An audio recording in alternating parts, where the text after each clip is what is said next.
Tornado warnings and flood warnings. Fast-moving storms popped up across multiple counties, leaving serious damage to homes and streets covered with water. Tonight, Governor McCrory has been out surveying the damage. And the threat of more severe weather isn't over just yet. The WRAL weather team is tracking the chance for more storms tomorrow.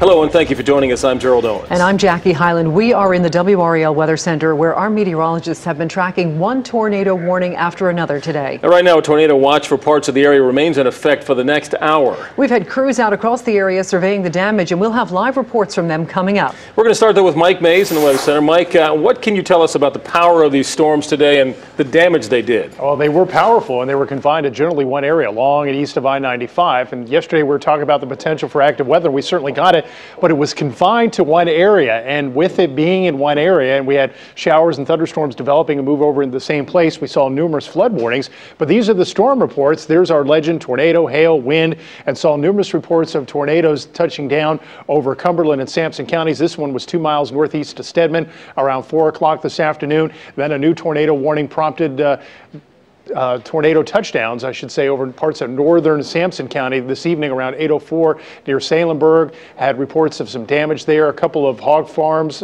buildings were destroyed, and also a few reports of wind damage. There's Harnett County around Bowie's Creek, 3:26 this afternoon. Also a report of hail near Hope Mills. That was at 5:35 this afternoon, and then other various tornado reports. This was near Canita, this was near Shine, and that was down east in Jones County. Now, tornado watch is still in effect till 11 o'clock tonight, although we're not seeing any severe weather right now. The watch is up until that point, and our slight risk continues overnight too. This is the radar view, and we'll take a tour of what's going on. The strongest activity is farther to the south and to the east as we go over Wayne County, Wilson County, where you've had flood warnings this afternoon. More rain is coming down. There was a tornado warning in effect for parts of Lenoir County and Pitt County that expired. Farther to the north and west here in the Triangle, we've been seeing some rain, but nothing severe. Lightning strikes near Centerville, heading up into Warren County, and then farther south and west over Chatham County, seeing some rain moving on by, none of this showing any signs of severe. Now, this is round one. We have another round coming tomorrow, and signs are that will be more widespread. We'll check out the potential coming up in full weather in just a few minutes. Gerald?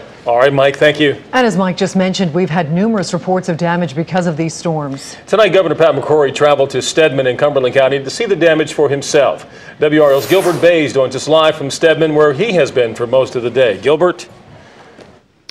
Well, Gerald, I'm sitting on what should have been the front porch of this house here on Ken Hancock Road. Back behind me was probably the living room. If we went down the hall a little bit farther, that was where a couple of bedrooms are going to be. The owner of this home told me that the house was being framed, and when the storm came through, it picked up the 2x4s in the house and tossed them just like missiles through his neighbor's front door. The house is about 100 yards from here. The buzz of chainsaws echoed through parts of Stedman this afternoon, clearing away debris from storms that fell from the sky, ripped up trees, and knocked down buildings. Johnny Hancock's home was being framed. The storm came through and blew it to bits. I actually came by first thing this morning, and they were working on the framing for the bottom floor, which was pretty much complete, my understanding of it this afternoon. So as you can see, it's tore down now. Glenda Paradise says she got an alert on her cell phone from WRAL and took cover. And I got in the closet at the other end and covered my head. And then I heard it swerving over the roof, and the trailer began to shake. Then she said just like that, it moved away and didn't damage her home. Yes. You got insurance? The governor was at a function in Fayetteville tonight. He drove out to Stedman to tour the damage. Here, these tornadoes this week seem to be hitting and then jumping over many miles and then hitting back down. Our biggest concern, as I said earlier, is the mobile homes. Sadly, they are the ones that are in greatest danger at this point in time. Despite all the damage, folks who live in Stedman know they were lucky. You know, everybody had a little bit of damage, but the big picture, everybody's here, so we're thankful for that, blessed. You know, and that's the sentiment of everyone with whom I spoke today. They know they really dodged a bullet here in terms of folks being hurt. They did pretty good today, but everyone, Gerald and Jackie, that we talked to today also say they know they've got to brace for what could be round 2 coming tomorrow. And we're all bracing for that. Gilbert Bays live in Cumberland County. Thanks. And we've had numerous reports of damage because of these storms. That's right. That includes Cumberland County. The Stedman community, as Gilbert showed us, hit hard today. Trees down, at least One landed on top of a house. We saw Governor Pat McCrory in Fayetteville for an event. Afterwards, he traveled to Stedman to see the damage for himself. He told us, as we heard, one of the big concerns, the mobile homes. Always a danger when we have tornadoes like this. Heavy rain made homes in Wilson seem like a lakefront property. Adam Owens touring flooded areas in Wilson all evening long. He joins us live now with his firsthand account of conditions there. Adam? Yeah, we are live by phone right now for safety reasons. We actually have lightning all around us and more rain is coming down, and that is a very bad thing. Wilson does not need any more rain. We're on Ward Avenue. That's the live shot you're seeing here. And you may be able to make out deep water under a railroad bridge just in front of us. There's some cars that have been abandoned in that deep water. At one point earlier today, so many streets in Wilson were flooded, and there were so many calls for help. Emergency workers say it was not possible to get to them all. They asked drivers to steer clear of trouble, and as you can see, that did not always happen.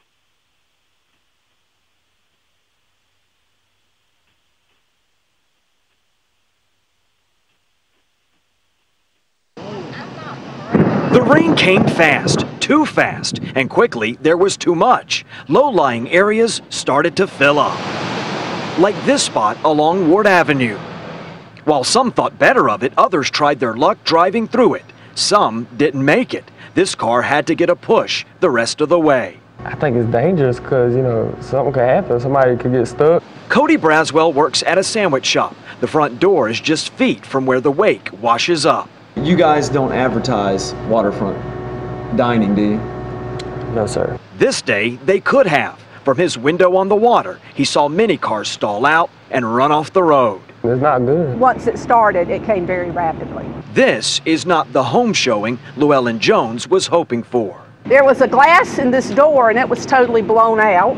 Water level here, probably a good 3 feet here in the house. She would prefer we were home buyers. Jones is trying to sell her house. That was before floodwaters rushed in. It got her cars, too.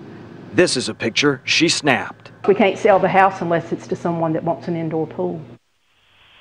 Yeah, Miss Jones tells me that the house just went on the market today before the storm came through. She actually had realtors who were inside touring her Brentwood drive home here in Wilson. She says the city really needs to do something about drainage in the area around her home. And here's hoping that they're not having some additional issues tonight. As you can see, the rain from our live shot is still coming down quite heavy. And it may look like it's just hitting on pavement right there, guys, but that is actually collected water. That is flooding underneath that bridge there. And you can see maybe in the distance there's some cars that have been caught in there and had to be abandoned.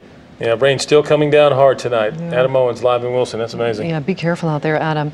Another round of storms popped up during just hours ago, spawning a possible tornado in Sampson County. We sent Brian Mims to check that out. Brian, what sort of damage have you found there in Sampson County? Well, we arrived here in the last hour, and let me just set the scene for you. We are standing along Juniper Road. Church Road is over that way. This is northern Sampson County in the Newton Grove area. And there are some hog houses back there across the pasture. This is as close as we can get to the facility. The family who owns these houses, who runs the farm, asked that we not go on the property and shoot any video or take pictures. We are obliging their request, but I did talk with Robert Naylor, the farmer out here. He says 2 of his hog houses collapsed in the storm. They're destroyed.